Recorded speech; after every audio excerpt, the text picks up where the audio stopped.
Hello, my name's Duncan Green, and this is the latest in the LSE series of short videos on different aspects of influencing.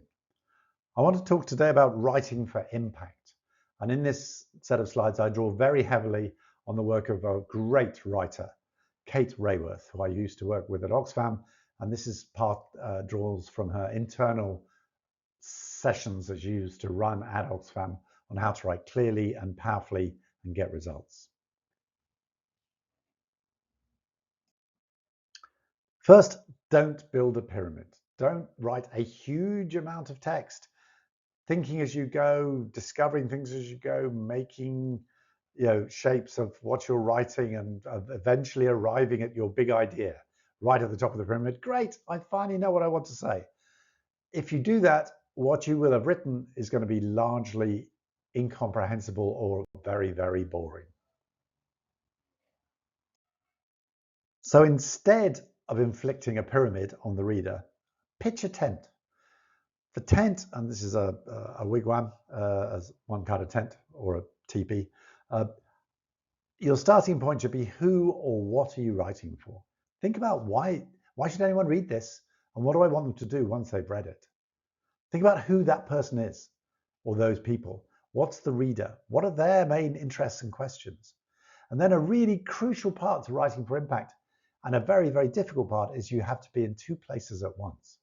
You have to be in your own head as an expert, writing about something you care deeply about, and at the same time, be in the head of the person reading this who may not know very much about the topic, maybe thinking about what they're going to make for dinner or looking after their kids.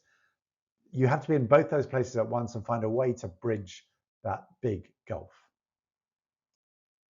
I've talked elsewhere in this course on the importance of POVO, the point of view of the other, being able to put yourself in the shoes of the people you are trying to influence. And that's really true of writing for impact, not least because the kind of things you write should depend on who those people are.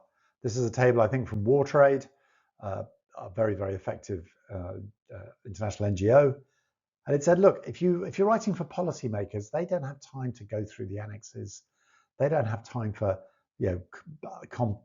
discussing the importance of your regressions or whatever data shaping you're using, data analysis.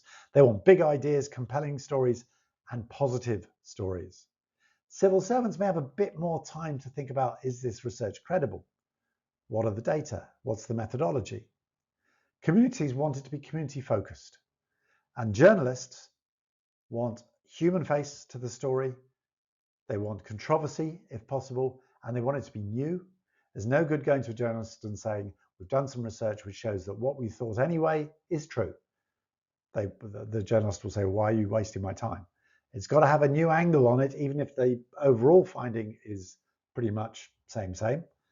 And you need to do killer facts, by which I mean those big juxtapositions that grab people's attention and often demonstrate an injustice. So the biggest killer fact I was ever engaged with was we worked out that the average European cow gets $2.60, I think it was last time I looked, $2.60 in support from the Common Agricultural Policy, the EU's agricultural policy, which is the same as half the world's people earn. Now that it doesn't lead to anywhere immediate in terms of policy, but it gets people's attention and demonstrates an injustice. That's the kind of thing the media love. Oxfam has done fantastic work on things like inequality killer facts, on the 8 richest people have the same wealth as the poorest 3.5 billion people. Those sort of things get used and they go viral and they get picked up in speeches and they have a huge influence on the debate, even if they don't come with lots of policy recommendations attached. Back to Kate. You've got to get your main message clear. Your main message are the poles on the teepee on which you can then hang your canvas. And this storyboard even looks like a teepee. So you've got your main message, and then you've got the subsections with a clear message in each of the subsections. And then below those subsections, you'll have paragraphs. So it's a very pyramidal structure, very structured. It's not fine literature. It's aimed at making something powerful, comprehensible, and easily absorbed. Each paragraph that you write needs to pass a test, I think. It needs to make one main point. Don't have big rambling James Joyce paragraphs. That's not what we're trying to do here. A single point that emerges clearly, and all the sentences in the paragraph substantiate that point. There has to be a logical flow between the paragraphs. One has to lead to another, and it has to have examples, not too many, not too few. One of the clearest writers on international development, which was my area, is Kevin Watkins. He's now a professor in practice along with me at the London School of Economics, but he was previously a big fish in the United Nations system and my predecessor at Oxfam. And he writes very, very crisply. Just look at this paragraph. Time, next 24 hours. What's going to happen? 4,000 kids are going to die. Scale.